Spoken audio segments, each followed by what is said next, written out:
betul gak sih ini ada budidayanya?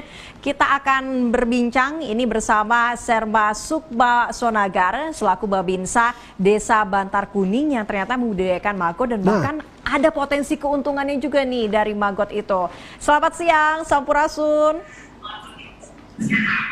Sampurasun. Rampes. Apa kabar, Pak Sukma? Alhamdulillah baik, Mbak. Alhamdulillah kabar baik. Pak Sukma, ini tadi kita sudah bahas kalau maggot ini ternyata bisa mengurangi sampah organik atau sampah rumah tangga gitu ya. Tapi kita masih bingung nih, maggot itu apa sih sebetulnya? Pak Sukma mungkin bisa diinfokan dulu nih ke kita maggot itu apa? Maggot itu kan bahasa Inggris gitu, Teh ya. Maggot itu kalau bahasa Indonesianya kan belatung. Ya. Cuman belatung ini ada yang bermanfaat dan ada yang tidak. Ya. Yang bermanfaat itu yang mempunyai yang kita kembangkan adalah maggot dari larva lalat hitam atau biasa disebut black soldier fly. Jadi maggot bukan maggot dari lalat hijau atau sampah yang biasa lalat-lalat ada di sampah itu. Nah, yang dikembangkan ini adalah maggot larva dari lalat hitam atau disebutnya black soldier fly, lalat black soldier fly itu. Nah, Pak, sejauh ini sebetulnya maggot itu juga diapakan lagi gitu? Iya. Nah, si maggot ini larvanya ini dikembangkan untuk mereduksi sampah, terutama sampah-sampah organik.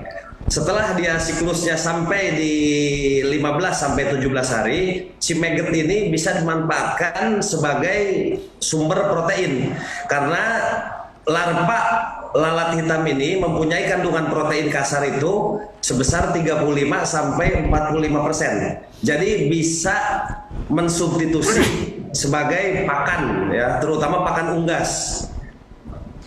Seperti ayam dan lain-lain. Hewan ternak begitu ya. Jadi pakannya dari maggot ini juga sebetulnya, Pak ya? Nah, ya pakannya jadi kita menggunakan 30 sampai 40% kita menggunakan maggot BASF sebagai pengganti tepung ikan, konsentrat. Jadi si peternak ini nanti bisa menghemat kos produksi ternaknya gitu Teh. Baik, tapi ini menarik nih Pak Sukma, selain sebagai anggota TNI begitu ya, dan juga ini memiliki kegiatan lain membudidaya maggot.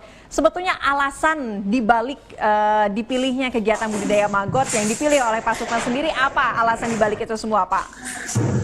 Nah, alasan saya untuk membudidayakan maggot BASF ini yang pertama ya karena saya membaca dan mempelajari dari beberapa literatur, maggot BASF itu kadar protein kasarnya sangat tinggi yaitu 35 sampai 45% ya. Jadi saya membudidayakan maggot ini untuk mengganti sampai 50% pakan pabrikan karena saya di sini budidaya ayam ya biar HPP kos produksinya itu low, jadi saya menggunakan maggot BASF ini. Itu tujuan saya yang pertama untuk menekan harga produksi. Yang kedua, karena di daerah saya, di desa binaan saya, potensi sampah organik itu cukup besar, termasuk ada pasar juga di tempat saya. Nah, saya manfaatkan sampah-sampah organik itu untuk sebagai pakan maggot BASF sendiri. Ya, karena maggot BASF itu pakannya adalah sampah organik. Ya, saya manfaatkan sebagai pakan maggot BASF dan maggot BASF saya manfaatkan sebagai pakan unggas. Jadi untuk menekan harga pokok produksi atau HPP. Itu tujuan saya, Teh. Wah, ini proteinnya sangat tinggi gitu. Betul. Ya, dan juga bisa menekan ongkos produksi. Tapi ini kayaknya ayam-ayamnya, unggas-unggasnya Pak Sukma gede-gede, ini montok-montok kayaknya ya. Pak. Ya, alhamdulillah. Jadi si peternak ini kan akhirnya si peternak ini tidak bertergantungan gitu, Kang, terhadap pakan pabrikan gitu. Akhirnya dia bisa swadaya protein sendiri secara mandiri. Dan keuntungan yang dihasilkan pun nanti insya Allah ya bisa lah di atas 30 sampai 40%. Wow, luar biasa ya. Nah, Pak Sukma, yang mungkin ini ada masyarakat yang terinspirasi atau ingin juga meniru apa yang dilakukan oleh Bapak. Susah nggak sih Pak untuk membudidayakan maggot ini Pak? Ya dibilang susah-susah gampang sih Kang ya. Dibilang susah ya enggak, dibilang enggak juga ya kita harus perlu ilmu yang mumpuni atau pengetahuan. Tentukan dulu tujuannya itu untuk apa kita berbudidaya maggot tersebut ya. Kalau saya pribadi berbudidaya maggot itu kan hanya untuk menekan kos produksi pakan ya, untuk menekan kos produksi pakan.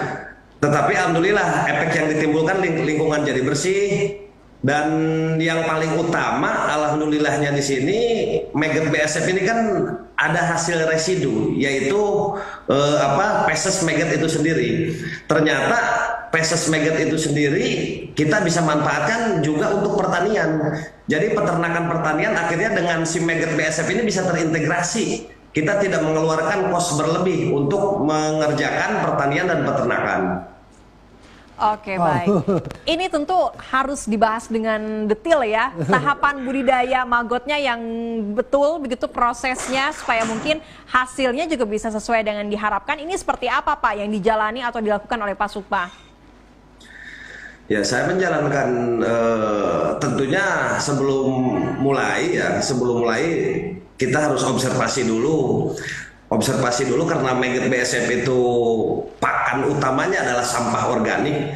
Yang pertama yang harus dilakukan oleh seseorang yang ingin membudidayakan maggot itu yaitu observasi pakan.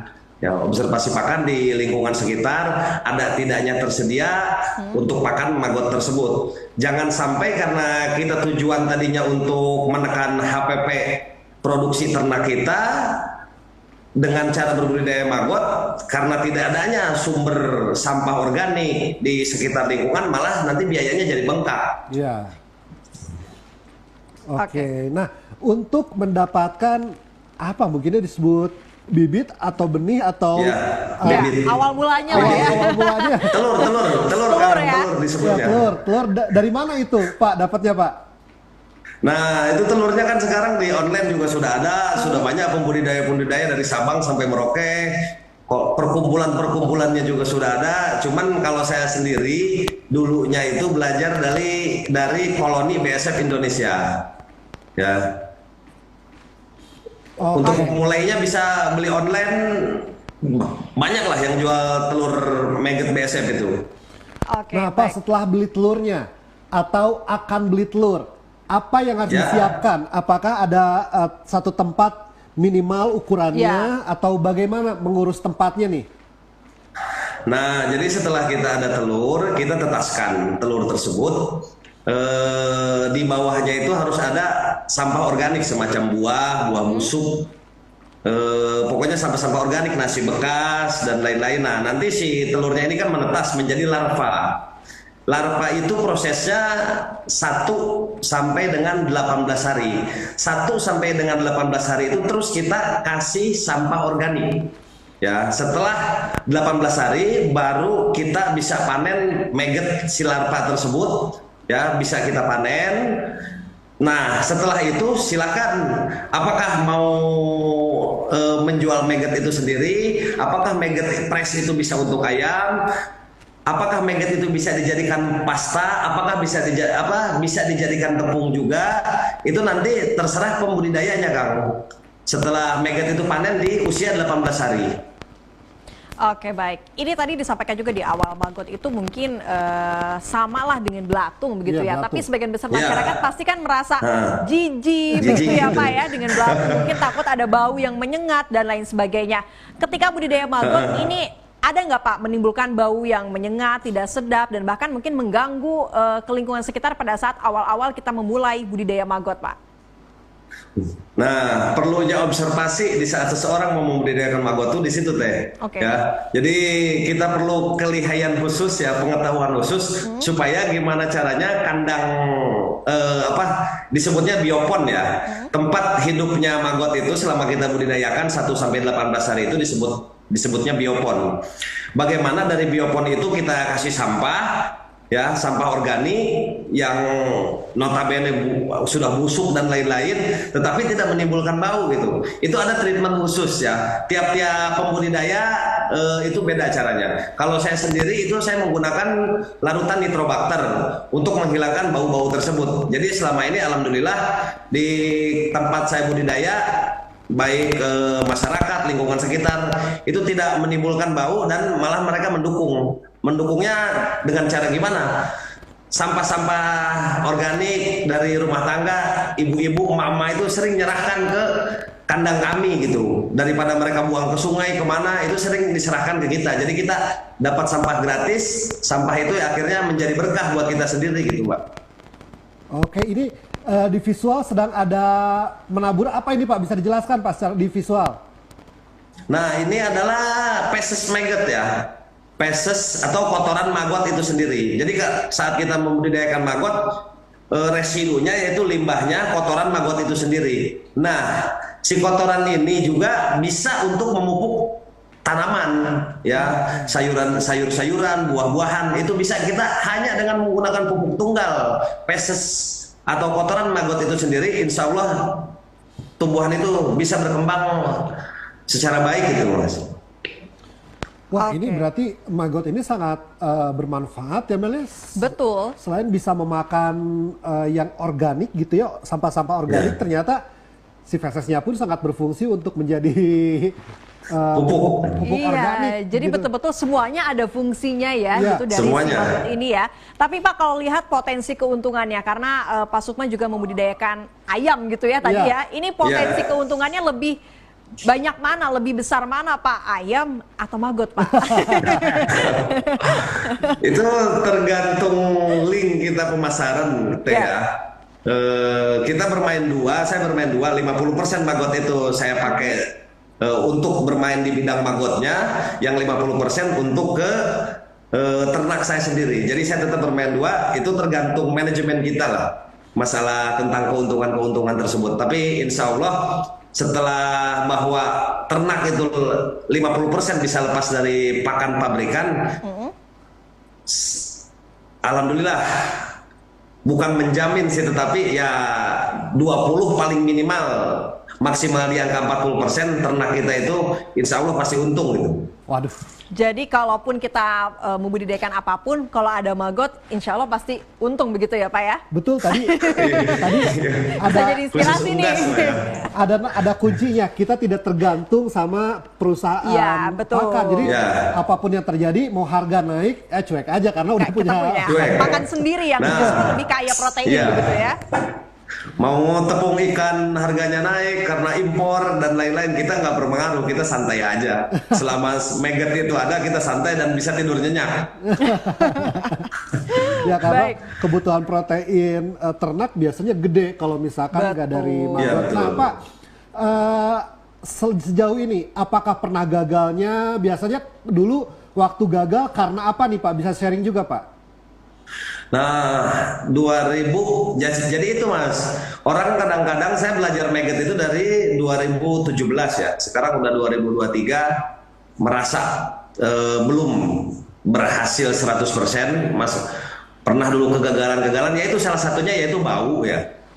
Bau, saya pernah gagal juga di bau, tidak bisa main skala besar karena saya tahu resikonya bau. Ini. Yang kedua, harga pokok produksi untuk memproduksi 1 kilo maggot itu malah besar jadinya. Lebih baik saya beli pakan pabrikan yang sudah jadi siap dipakai ke ternak saya daripada saya beli membudidayakan maggot. Itu juga pernah terjadi. Ya. Awal-awal saya budidaya itu saya pernah terjadi, kok setelah saya budidaya maggot hasil nih 1 kilo kok biayanya sampai 6-7 ribu perjalanan untuk menghasilkan 1 kilo maggot ini, yang seharusnya kan cuman 300 perak. Nah dulu pernah saya gagal juga di situ, tapi dengan berjalannya waktu, sharing sama kawan-kawan, dan sampai saat ini alhamdulillah saya bisa menghasilkan 1 kilogram maggot press itu hanya dengan biaya 300 perak. Wow. Jadi memang pengalaman dibutuhkan ya Mel ya, tidak bisa langsung berhasil. Terima kasih Pak Sukma atas waktunya, atas sharing dan juga inspirasinya. Semoga saja masyarakat di rumah ada yang mulai kepikiran kayaknya ternak maggot oke juga gitu ya. Hatur nuhun Pak Sukma. Wassalamualaikum warahmatullahi wabarakatuh. Sampurasun. Rampes. Ya pemirsa.